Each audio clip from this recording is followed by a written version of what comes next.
listening to 919.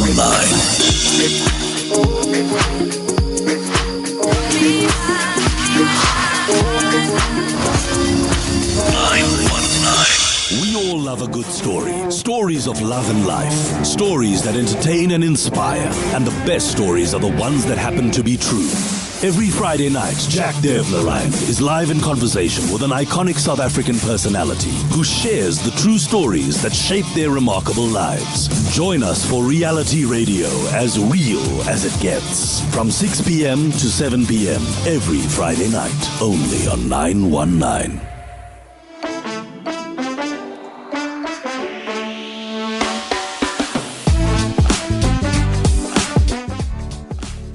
Hey everyone, happy Friday. You're listening to 919. My name is Jack Devnarain and this is Reality Radio. It's as real as it gets every Friday night from 6 p.m. to 7 p.m. and we have a guest live in studio and we talk about all the amazing stories that shape their incredible lives. Tonight we have the living embodiment of wow. She's sitting right here. She is Gigi Lamayne. She is a content producer, podcaster, poet, rap artist, hip-hop artist, singer, songwriter, entrepreneur, social activist. Stop me anytime. I'm actually quite surprised that you could you could remember all that. It's all true. It's all true. No, it's really important stuff, and I think this is okay. There's so many places that we can take our conversation. Yeah, but absolutely. Well, I think for me, what I really want to start with is the youngest version of you that started off writing. This was, and I want to take you back to the time you were 11 years old, right? And there was a poem called Valentine's Day. Yeah. What was that about? Who was the guy? Well, it was a school assignment. Thank you, Jack. Yeah. It was an assignment in my English class. And a big thank you to Miss Beckers. I feel like she's going to see this because she loves it every time I shout out to her. Yeah. She was at Dominican convent. So I'm a Catholic school girl. Yeah. And it was, Valentine's Day I love so much. It's a day when lovers can keep in touch. Some people say Valentine's Day is bad. Some don't like it because they're lonely inside. But anyway, it goes on and on and on. Right. And I remember people had thought I had actually plagiarized. Okay. And then for some reason it was checked. And then Miss Bakers asked me to stay in and write a poem on something else. And then she called my mom and she was like, okay, this kid is like a little weird. Can we please try and cultivate her creative writing skills? Yeah. And my mom was like, yeah, let's do it. So Valentine's Day was on Fairy Tale Moon. I currently hold the record for the youngest poet having a poem published in an anthology. Come on, that's incredible. Yeah, in the world. Really? So that was crazy. At the age of 11, that was Fairy Tale Moon, and then following that, 8 months later, we had Mother of Us All, which was more around saving the planet, doing better, and that was literally published the next year. So shout out to Miss Beckers for believing in me. Miss Beckers. I don't think she wanted me to become a rapper, but it happened. I think she probably would have wanted me to. Isn't that though part of the journey though? I mean, you start off, you writing, you've got these words in your head, you've got these images in your head, you need to write them out, and that's what comes out as the poem, right? Yeah, absolutely. What's the difference between that and actually rhythm and poetry? I think rhythm and poetry for me was more challenging because you're literally against the beats. You're against the rhythm. It's almost like a challenge. Creative writing, there can be a rhythm, but you're free to do what you want to do. Whereas with this, it's more controlled. And it's either you get it or you don't, and if you don't, forget about it. But I think that's the difference. So I really enjoyed it. I really enjoy it because it almost feels like Formula One racing. You have, after 4 bars, you literally have when that turning moment happens, when you see Lewis Hamilton and that's when you get the crowd. So after 4 bars, if you can't, then just leave it alone. So there's a structure in that, right? Absolutely. Yeah. So in terms of that time in your life, did you realize what a big moment it was being published in this anthology? Didn't really? Yeah. No, I think I actually felt like I was somewhat of a, I mean, some people would explain it as like being a weirdo, like, because I remember there was a certain broadcasting channel, a public broadcasting channel that had all these kids like myself, a girl who could play chess, a boy who could play like the piano. Oh, it's like prodigy. We were like really young, yeah, and nobody could explain that gift that we had. And for me, it's still really weird because I don't understand how the piecing of words happens. Yeah. You know, but I think people spiritually, like in different ways, have kind of like tried to like like make sense of it. Yeah. But it's easy for me, kind of thing. Does it still happen like magic for you? Absolutely. Really? I mean, my producer's here. I think he would say like it's just like so quick when we're in studio. Like, I just feel like I've been here before. It's easy to do it. I love doing it, and if I can tell a story, why not? I know what you're saying though, because even as a kid, for me, of course I had toys as a kid, but for me the most fascinating toys were words. Yeah, they still are toys for me. Yeah. So and I love taking this word and putting it next to another word to see what new toy comes out. Absolutely. That's so much of fun. It just, It still entertains me. I entertain myself. And the worst part is like, okay, or the best part rather is like when you're South African, because then you're like multilingual, you speak so many languages.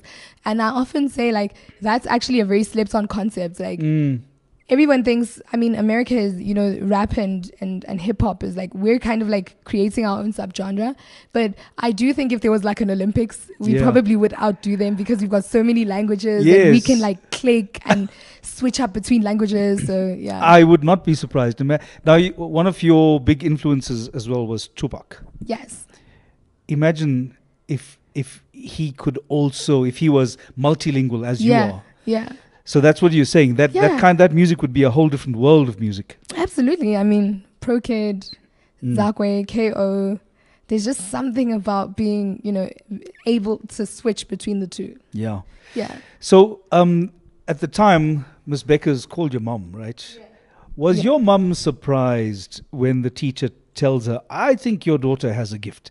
Was this the first time you think mom actually heard that this was a possibility, or did she kind of know all along that, my girl has got something? Jack, my mom probably thinks I can fly cars. Like, she's so supportive. Like, she's like, oh, she can fly cars. That's fine. Let her fly the cars. Like, my mom believes I can do anything. So I think at the time it didn't really sink in. Yeah. You know, and like until things started happening and publications started interviewing me, you know, and then obviously, you know, matric happened and that was weird for her as well. Yeah. So, okay, Catholic girls' school. Do you have fond memories of that or not so fond? Firstly, my first name is Genesis, so there's so much pressure. I have to be the good girl because every time I did something wrong, they'd be like, oh, and your name is Genesis, the first book in the Bible. Right. So it was like so much pressure. But I think it taught me a lot of discipline. Mm-hmm. It taught me a lot of discipline. I learned how to kind of understand people coming from different environments, and because I was in boarding school, I think it was just like a whole lot of like independence, so I don't struggle with that now. That's interesting because in our world as freelancers, we have to make the rules for ourselves. We got to build in the discipline to our day, because if we don't do that, it could all just disappear and we don't know what happened with our taxes and what happened with our scripts and what day we are shooting and what day we in studio. Absolutely. And I have to say, one of the things that I really appreciate about you, and I was telling my agent this earlier, is that from the time I had sent you the message to say, please would you be a guest on my show, every moment has been absolutely certain. You responded promptly. You think so? Absolutely. Absolutely. Thank you. No, it's been really interesting, you know, working with a lot of people, putting the show together and all of that, and people forget that responding promptly to a question, a message. People forget how important that is, because it has a domino effect, right? Because if you took a week to respond to me, imagine I'd have to fill the space with somebody else. And it could cost me a bag. You don't know who's listening. Could be my next show. Exactly. That's right. We take every opportunity. Yeah, that's a fact. Yeah. But from Catholic Girls' School into the exchange student program, we're going to come back into the conversation after the short break. Back to Reality Radio with Gigi Lamayne.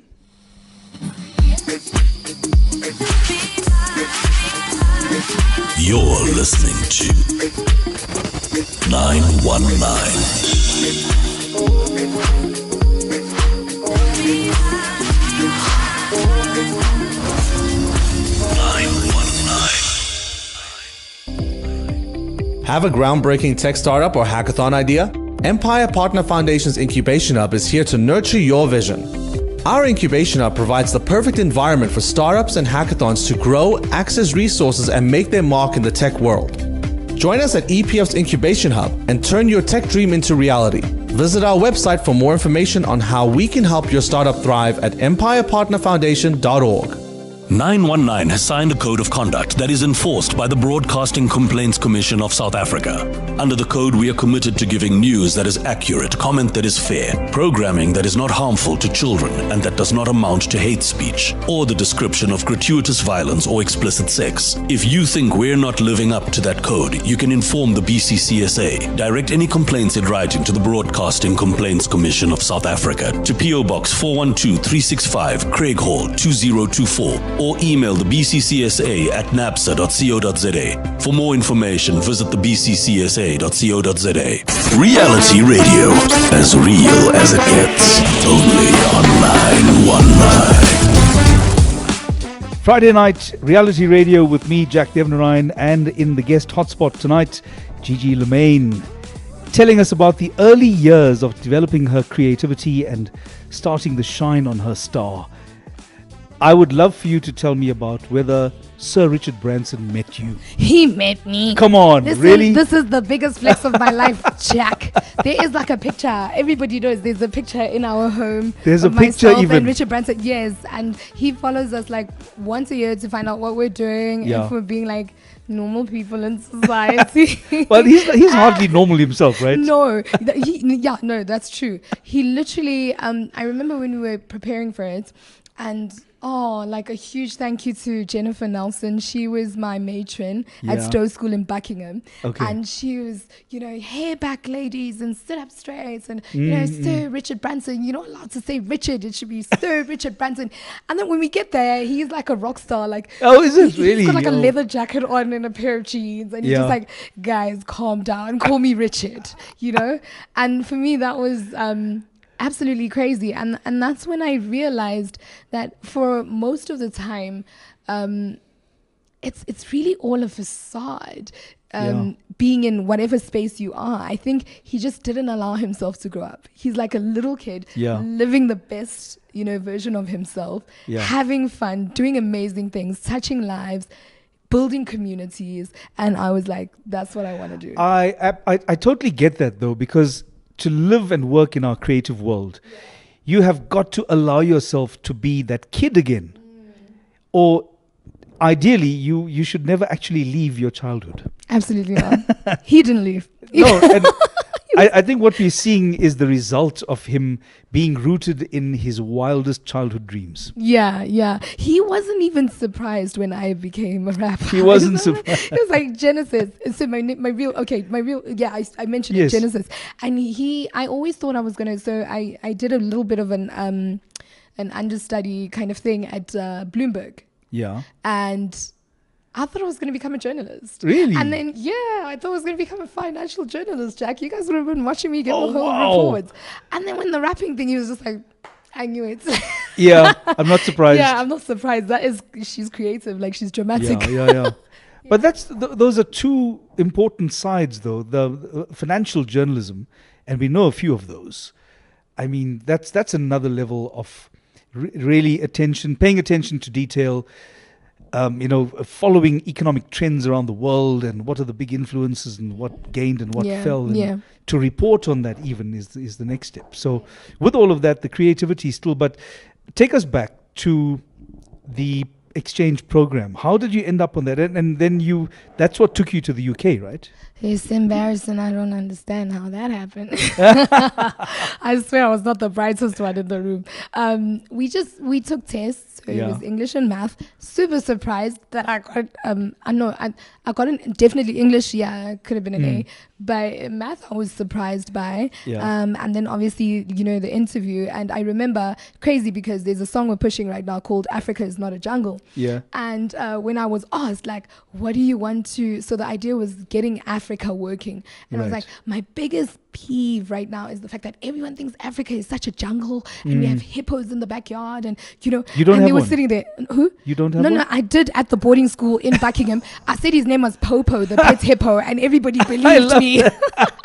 I have mine at home. Yeah. Some people have crocodiles. It was Yeah, crazy, right? yeah. It was crazy. So yeah, for me, it was like, I need to get Africa working, but I need to people to get out of this idea that like Africa is this jungle, right? There's so many opportunities. There's so many things you can invest in. It's a great place to come, when you destination points. But like, there's also so much, like, we should be really proud as Africans of what we've done and what we're still going to accomplish. And that's how I got in. So when it happened, I was just like very confused because I know there were kids that were probably smarter than me, like, who probably deserved it more. So I can't even tell you why I was chosen. I just did the tests and the interview. It's a beautiful story though, and over the years I've been thinking about this a lot, and I'd just like to get your impression of this. This is what I feel. Often, yes, of course, you're going to have kids who are more brilliant than you, and they turn out better results than you any day of the week without even trying. But often those are not the ones who pitch up. Sometimes you need the kids to pitch up.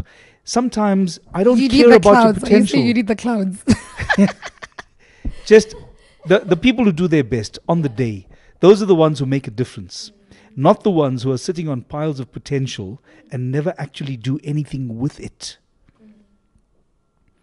Powerful. What was that experience like? How long were you there in the UK? Oh, for years. And it happened that my mom was also there with the NHS because she's a nursing sister. So at the time she was like kind of almost there. But our lives were completely separate because I was in Buckingham and she was like all like on the other side of London. But it was amazing. Like my high schooling years, the only thing I came back to do was my matric, which is great. I don't know if I was happy that I didn't do my upper sixth, kind of Cambridge situation there. But like, I'm still grateful for the opportunities. I met a lot of people who are still in my life now. Yeah. Like, I'm a global citizen now. If I need help, I call Bulgaria, I call Russia, I call the UK, I call the United States. I love that. So yes. I've made friends for life, definitely. And when did you discover your voice? Fees must fall. I was one of the problems on the front line, yeah. And what was that? But was that the first time you had discovered yourself as a social activist? Absolutely. Really? Okay. Yeah. And what drove that? Because that's a whole part of your life as well. I mean, I remember there's a place called Senate Block Adverts on the campus, and there was this student crying in the bathroom, a boy, and he was like, he's in his 5th year, he doesn't know what's going to happen because I think either NSFAS was like loaded or it was like discontinued or something like that, but he literally had like 2 years on him, or was it a year on him to finish, and he didn't know what he was going to do. And I remember I was like so enraged. I was like, this could be a doctor, this could be somebody who could go out into the community and assist. And by the time everything started kind of happening, I remember, I don't know what prompted me to do that, but I put together a song called Fees Must Fall. And then it became the soundtrack of the Fees Must Fall protest. That's incredible. We were marching with the students. Just trying to make a change. Did Did that have the kind of outcome you expected? Did it take a life of its own, a direction of its own? I would really like, Emile Durkheim is a sociologist, and he spoke about in his theories, the idea of capacity, each to their own, right? But capacity, like if you're able to do something, you should be afforded the opportunity to do that. So as a scholar and an academic, I still believe that if somebody is able to, push the boundaries, do something great, they need to be given the opportunity to do so. Regardless of their background, what they do, if that person is smart, and they're good at that. We need to make sure that person goes to school and makes us proud. And that's what I still stand on. That's a really big deal though, because I'm in a separate conversation in a related way. We are worried as creatives. We are worried about copyright ownership. We are worried about the kind of ownership that academic journals have, and whether they are made available to people, particularly in countries like ours that are developing countries. Yeah. Are we helping these kids to have access without charging them money that we know they can't afford? Absolutely not. I mean, like 80% of our tuition is privatized now. Yeah. And there are very few young people like myself who have a mom who's a nursing sister who works 3 jobs to be able to take me to school. And luckily, like, I didn't drop the ball once. Like, Jack, I remember like stressing, I can't fail a module because my mom can't pay anymore. Yeah. So for me, it's crazy that like the Ivy League universities are literally like one shot, and if you go in there, you can't miss. Yeah. And the privatized ones are extremely expensive. So it's like, where are we supposed to get our education from, right? Yeah. Well, I'd like to just take a look also at some of the big firsts in your life. And one of the things that you mentioned also is having this incredible music concert, this hip-hop concert in Soweto. And apparently, you can correct me here, this was the biggest hip-hop event to be staged anywhere in Africa by a woman. Yes. Really? This is right? We got that flex. So we got the poem. I love that. We got the poem, we got the fist. Yes. We're going well so far. And make history. Like, sometimes it's not about money, sometimes it's about history. Yeah, I like making absolutely. history. Yeah, so Elka Stadium was a crazy idea I had. I just left a record label and I decided I wanted to see what an indie project looked like. Elka Stadium was available, and I'm so grateful to everyone who was a part of that. Yeah. The departments and everyone else. And we got 5,000 people in a space, and I'm still so grateful to all the guys, but particularly the girls who came out to support, because there were more girls than guys, on the flyer who were going to perform. Right. And for me, it's still about that. The fact that you look at any lineup and they're always more men than women. Yes. So for me, I was really trying to go against the grain. So how does your, were you working with the same producer at that time? Yes, he's been with me from day one. Okay, that's awesome, because then obviously you have to share a vision with him, right? Absolutely. When you're putting something like this together, you would feel very strongly that, and it doesn't have anything to do with making history. It's to do with, what I'm doing now makes sense. Yeah. And I want to do this because I care about this. Yeah. So, who are some of the performers that you had with you? How did they feel about this effort? They were so supportive. Nadia Nakai was out there, Kuli Chana, Reason, Big Zulu now. There's too many people to mention. I don't want them to be mad at me. No, of course. But like, people can go back and check that. The late Shoza was there. Fifi Cooper was there. So it was just, it was a life-changing moment. And I think it was a time of healing, a time of coming together as an industry. And it had just happened before COVID. So, okay. Yeah. Oh, we're going to get to that. That's a big one.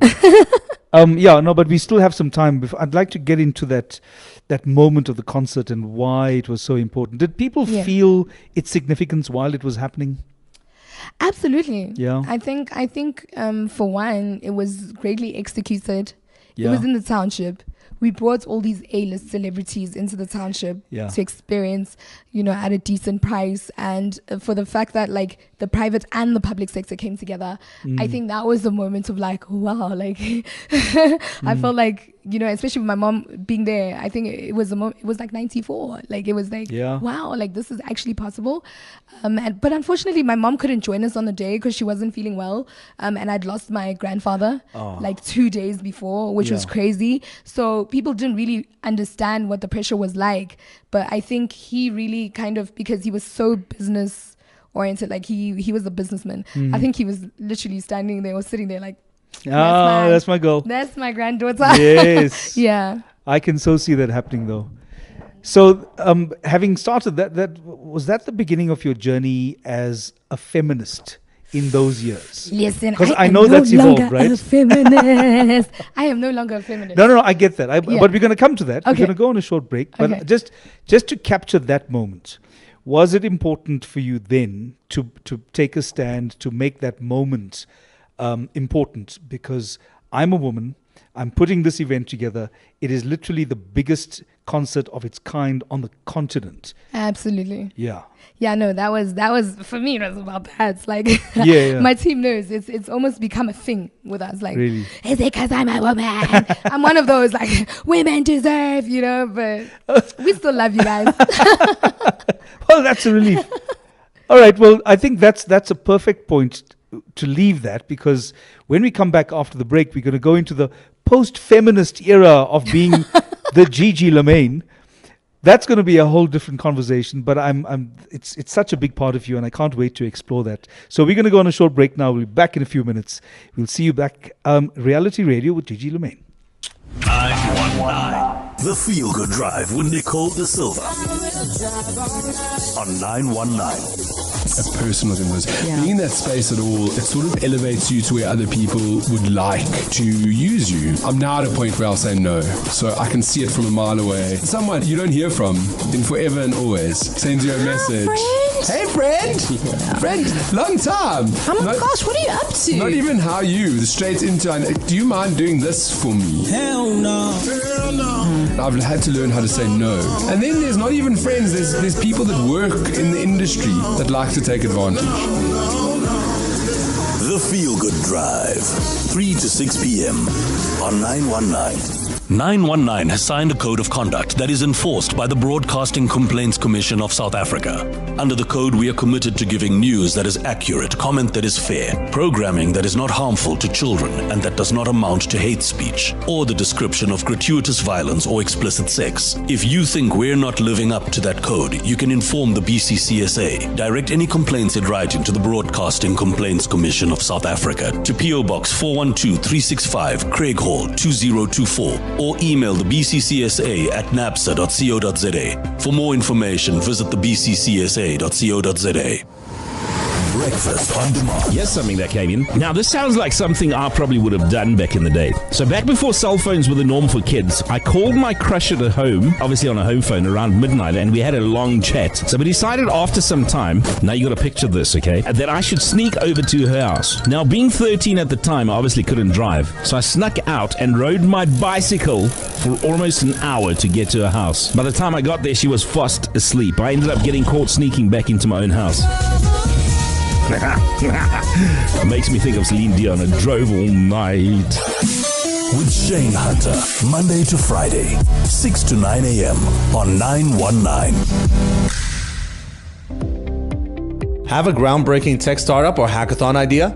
Empire Partner Foundation's Incubation Hub is here to nurture your vision. Our Incubation Hub provides the perfect environment for startups and hackathons to grow, access resources, and make their mark in the tech world. Join us at EPF's Incubation Hub and turn your tech dream into reality. Visit our website for more information on how we can help your startup thrive at empirepartnerfoundation.org. We all love a good story. Stories of love and life. Stories that entertain and inspire. And the best stories are the ones that happen to be true.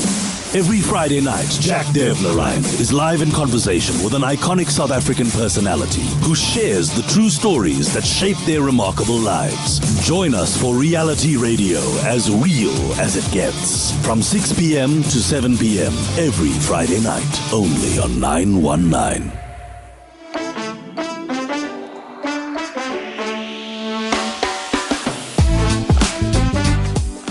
It's Reality Radio on a Friday night with me, Jack Devnarain, in studio, Gigi Lamayne, talking about your transition from what you felt very strongly about. You call yourself an ex-feminist.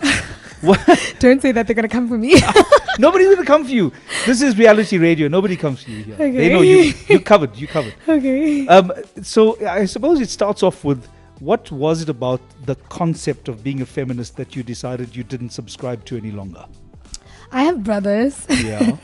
And I just felt that it was a little over the top, especially modern feminism. Okay. A little over the top. A lot of underrepresentation, Mm-hmm.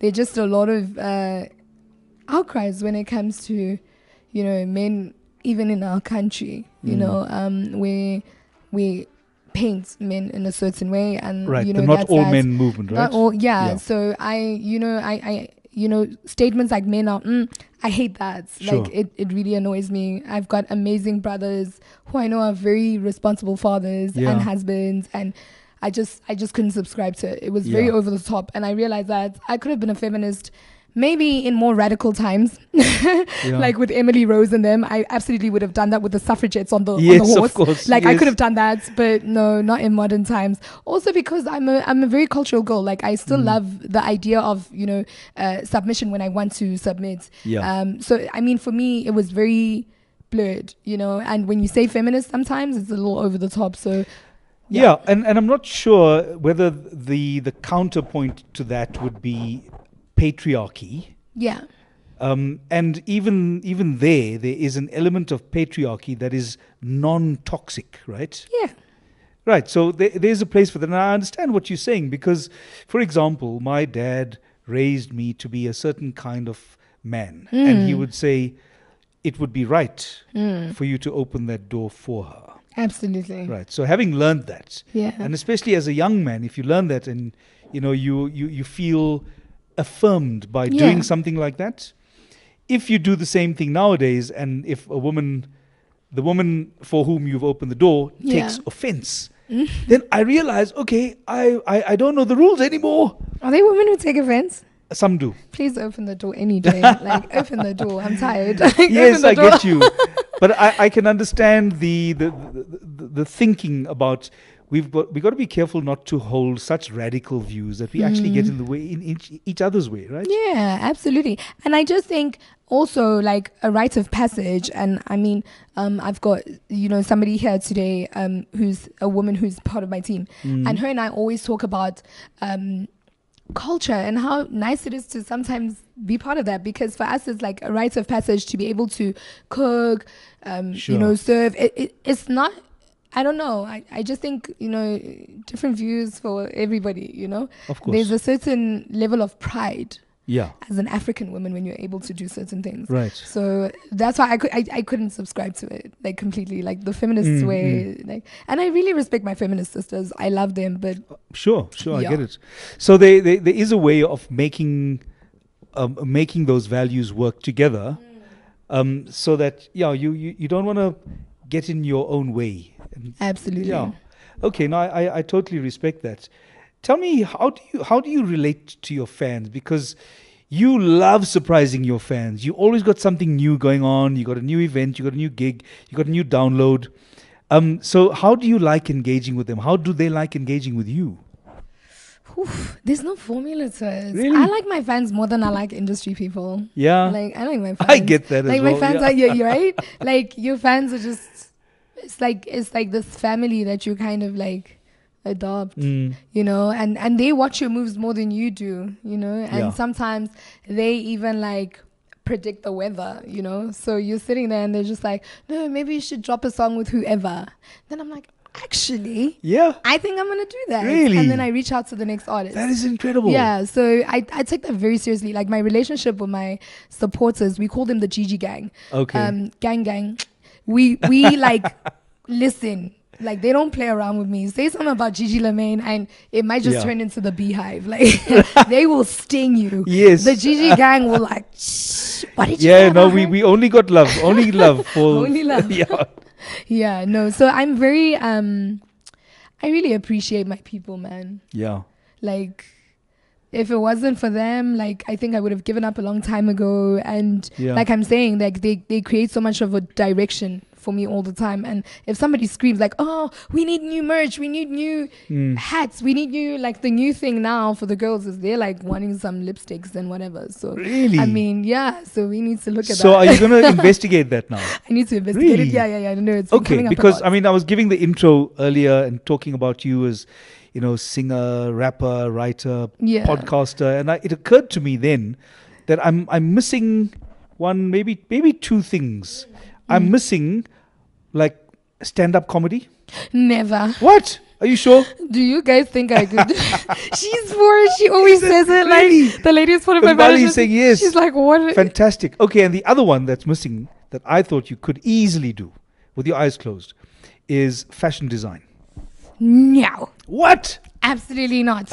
Come on. I think you could get that as well. I don't know. But look, you're halfway there. Like, let's pretend that you've got, of your million Instagram followers, let's just say 750,000 of them say, Gigi, we would love for you to come out with a new pair of sneakers. I'm calling Moonchild. I'm calling Moonchild, and a huge respect to her, because she's globally acclaimed. She's an amazing person. But I just think she has this calling to make. I don't have a calling. Okay. Do you get what I'm saying? Like, with the makeup and the cosmetics and the nails, that's my stuff. But with Moon, I feel like, I don't know. There's just some people can do it better than me, and I don't want to do it if I don't do it the best. So you got to commit all the way, right? That's you. That's how you do it. I need to like what I'm doing. Yeah. Yeah, completely. Have you ever had any unsavory experiences with fans? All the time. Oh, really? Come on, tell now. All the time. Yeah? Like what? Yeah, no, it's always, it gets misconstrued, you know. Okay. People, you'll say something and somebody will take it in this way or that, and it's just like, I don't know. I just think there's a lot of responsibility when you have millions of followers. Sure. Yeah, sure. yeah, and you just have to either tread carefully or stand your ground, you know.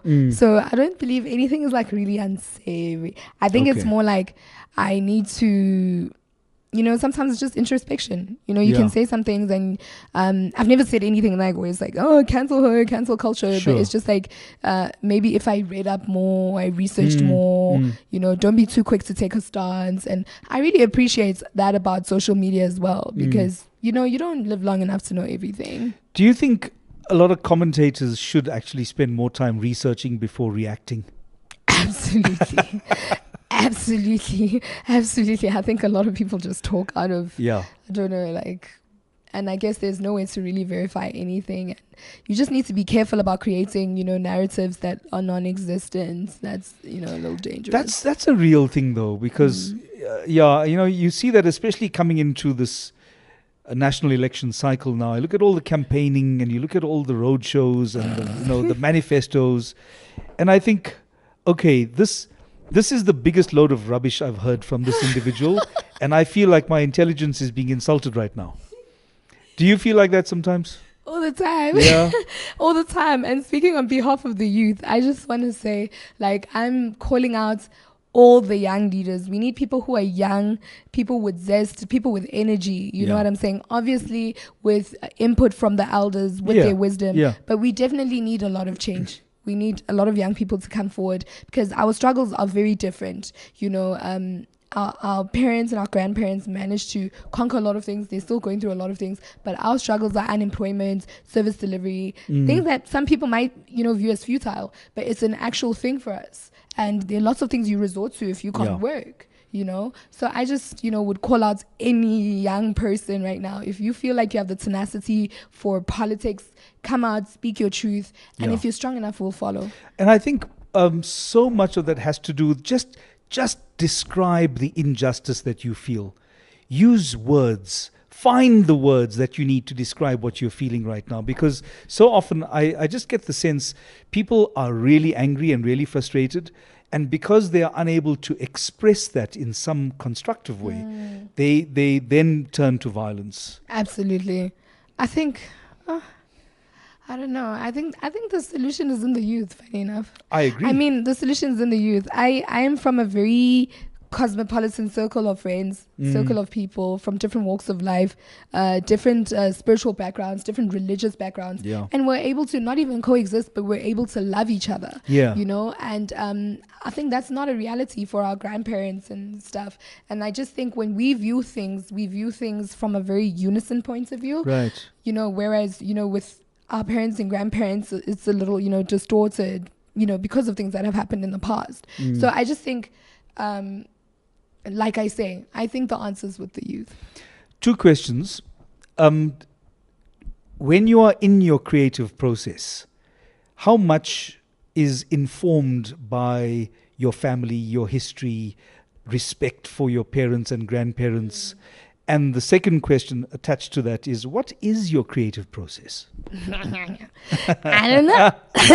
It's magic. Culturally, I do believe that, and I mean, this could come off as very controversial once if people see this, but I do believe it's a spirit. It's a spirit that overcomes me. I mean, for people who've been in studio with me, they've seen it work. Yeah. I don't know how to explain it. I've spoken different languages. I write in different languages. I really don't know how to explain it, but it's definitely a spiritual energy. I don't know how it happens. If I can like have a relationship with the beats and what I'm doing, then I will. And there are many a time where I've turned down, some big singles because I just couldn't spiritually connect it. So it's spiritual. I can't even say like I get the beat, then I write, so then it's just like it's either there or it's not. But you'd have to be in studio with me to see that there's something out there. Yeah. That's a very organic process. And what you describe really sounds to me like it is a little piece of magic. We're going to describe more of the magic when we come back. We're going to take a short break and we will be back with Reality Radio and Gigi Lamayne. Reality Radio, as real as it gets, only on 919. 919 has signed a code of conduct that is enforced by the Broadcasting Complaints Commission of South Africa. Under the code, we are committed to giving news that is accurate, comment that is fair, programming that is not harmful to children and that does not amount to hate speech or the description of gratuitous violence or explicit sex. If you think we're not living up to that code, you can inform the BCCSA. Direct any complaints in writing to the Broadcasting Complaints Commission of South Africa to PO Box 412-365, Craig Hall 2024. Or email the BCCSA at napsa.co.za. For more information, visit the bccsa.co.za. We all love a good story. Stories of love and life. Stories that entertain and inspire. And the best stories are the ones that happen to be true. Every Friday night, Devnarain is live in conversation with an iconic South African personality who shares the true stories that shape their remarkable lives. Join us for Reality Radio, as real as it gets. From 6 p.m. to 7 p.m. every Friday night, only on 919.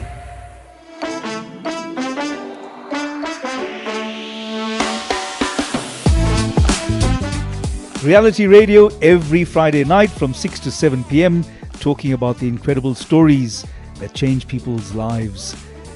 Gigi in studio with us talking about the magic of creativity.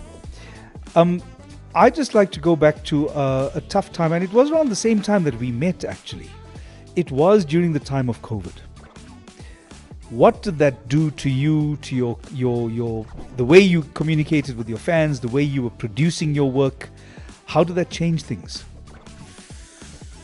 I think for one, a lot of people don't realize that the digital revolution started during COVID, because you literally had to create a virtual persona to be able to reach other people.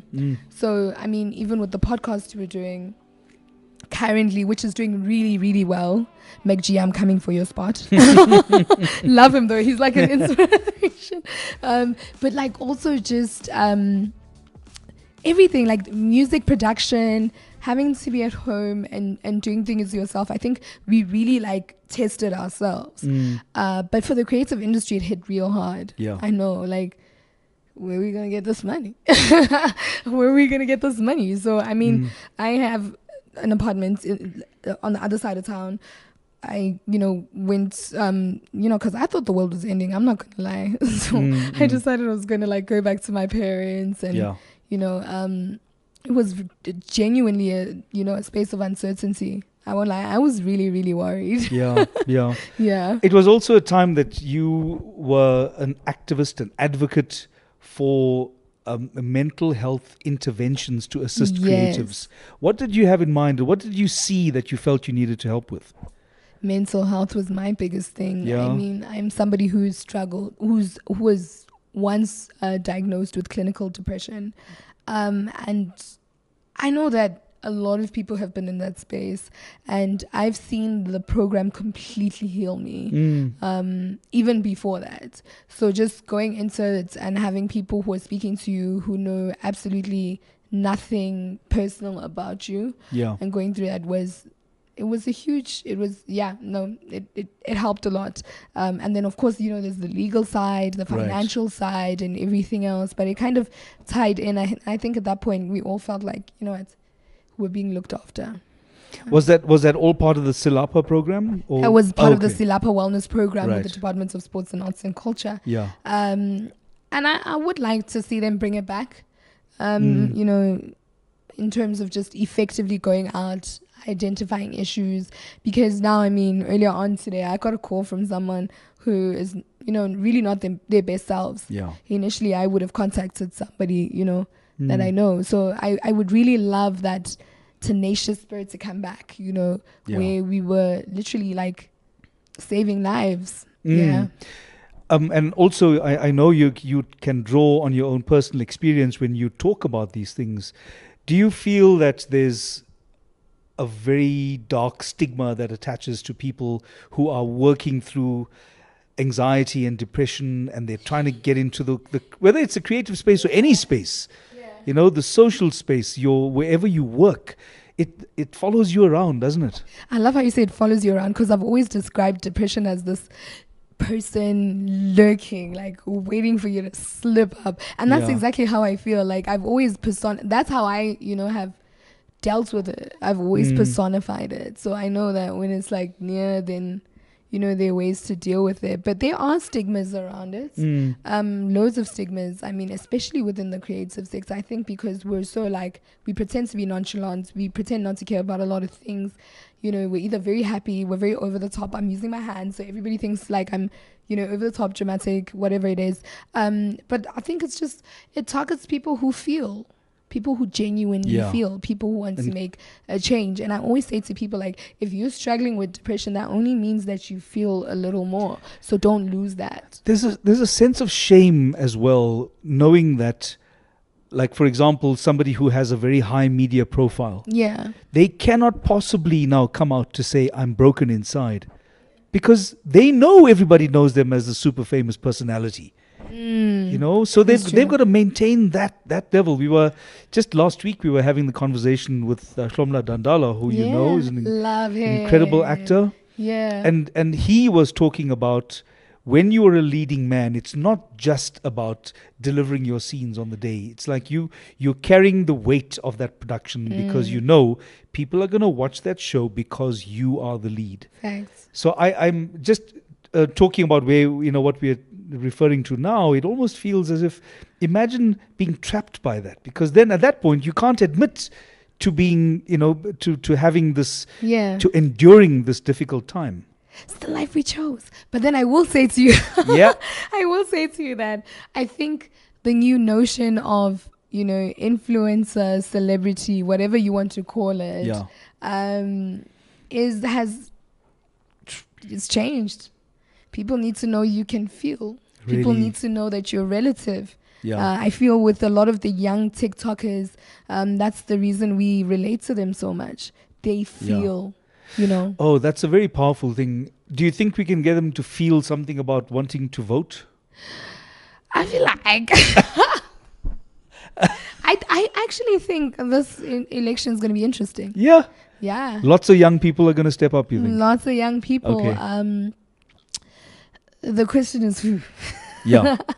The question is where we go. And to your earlier point, it's okay, whoever, but make sure you've done your research. Absolutely. You've read, you've interrogated it, and you come up with an answer for yourself. Absolutely. Because what troubles me, I have to share this though, is when people come up and say, if it's not me, then it's nothing. If you don't vote for me, I'm going to destroy the whole thing. I'm going to burn the entire sandpit if I don't get to be the... Like, what kind of thinking is that? Facts. You have no idea. Let's leave that one. Okay, at some point I know you're going to write a song about that. Maybe. I can't be bots. I know that much. That's true. Although you got to tell me about, and I know it's close to your heart.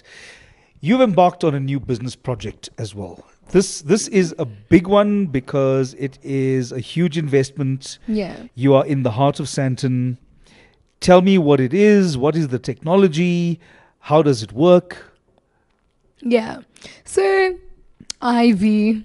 I love Ivy, Yeah. especially for us, people in the creative space. But I also know in corporates, Okay. where you're tired, you're worried about whether your body's getting the right nutrients. You have weird working hours as well. Like we do, right? Like we do. Mhm. So Ivy has helped me in the past. I mean, I would have like 8 to 10 shows in a weekend. Really? Exhausted. Wow. Then you get back, you need to do interviews, you have meetings, Yeah. you need to send things out, and you're absolutely knackered. You're worried about your health. Do you do your own admin, just as a quick aside? Not anymore. Okay, yeah, that's not just too anymore. much, right? Yes, but I Yeah. am like now. I am studying towards my MBA with the Here we university. go. I Here know, we go. I'm such a mess. I know. All of that plus I don't the know why I do MBA. this to myself. Okay, serves you right anyway, but keep going.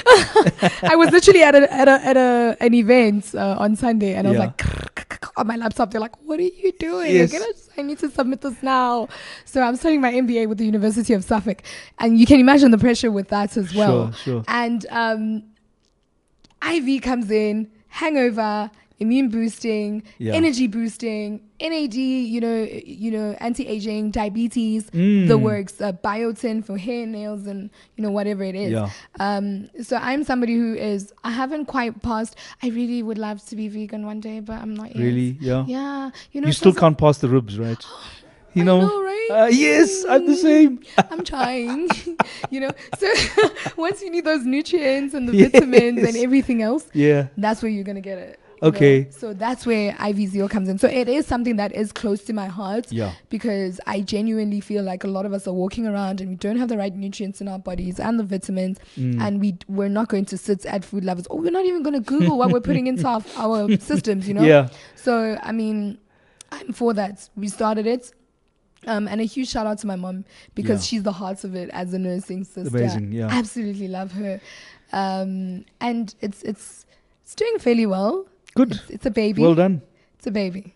Do you think that also had some, did it have any impact whatsoever, any in the way when you were dealing with anxiety and depression? Did the IV treatment make any difference to that process? Absolutely. Yeah. Absolutely. I think, it's true, guys. When they say we are what we eat, it really is true.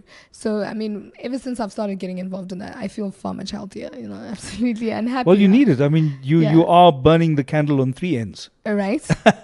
I mean, I woke up at 4 today. I'm probably going to sleep at 4 tomorrow. Yeah. So, yeah. That's incredible. Okay, just I know when you talk about your plans, your expectations, you place the heaviest expectations on yourself. What do you see for yourself when you look at your work? What are your visions of yourself in Africa as a continental performer? I want to die a martyr. I want to touch lives, man. Yeah. I've got families to feed. I've got, like I said, for me, history is still bigger than money.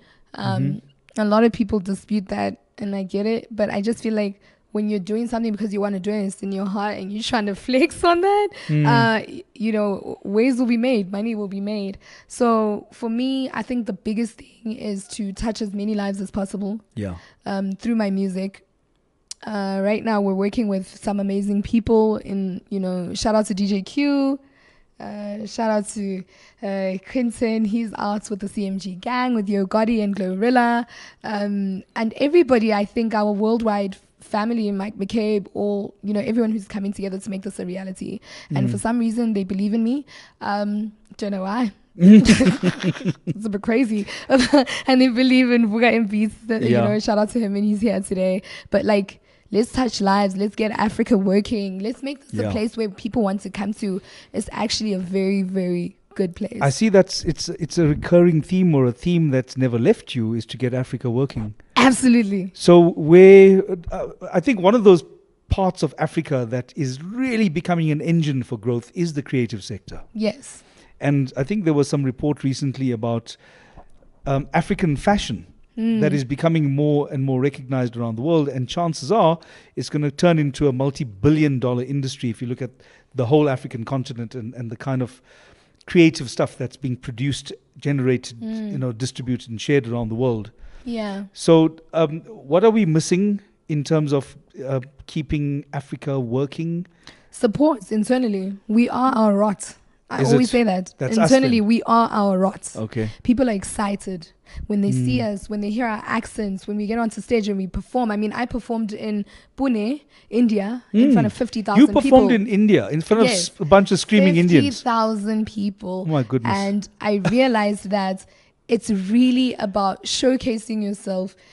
It's not so much relativity. Sometimes it's also about teaching. Yeah. It's the infotainment behind things. And we are our biggest export. Davido said, come to Africa, eat our food, wear our clothes, conversate with us. And there's something funny I found out recently. Somebody's like, I can't get my head around somebody saying that they're from, what did they say? They're like South African, but then they're not like black. And I thought that was so funny. I was like, guys, that is the superpower. Do you get what I'm saying? Like, that is the superpower. That's why we're like top of everything. Look at Tyler, look at the Springboks, look at the fact that we are who we are is why we need to stick together. We're so different yet so unique, and we're still the same. And I need us to be able to push in that direction. I believe in South Africa. Guys, I believe in Africa so much. Gigi Lamayne sharing her magic, sharing her superpower. This has been Reality Radio with me, Jack Devnarain, and our guest, Gigi Lamayne. We're going to see you next Friday night, 6 to 7 p.m. Reality Radio. Catch you then.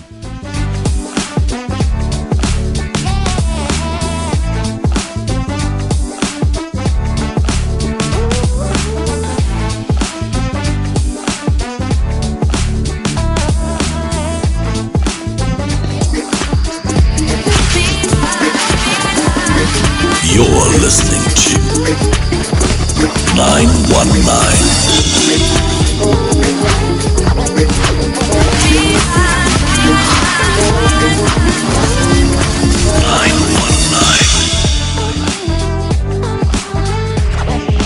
We were just a couple kids raised in the streets, just trying to fit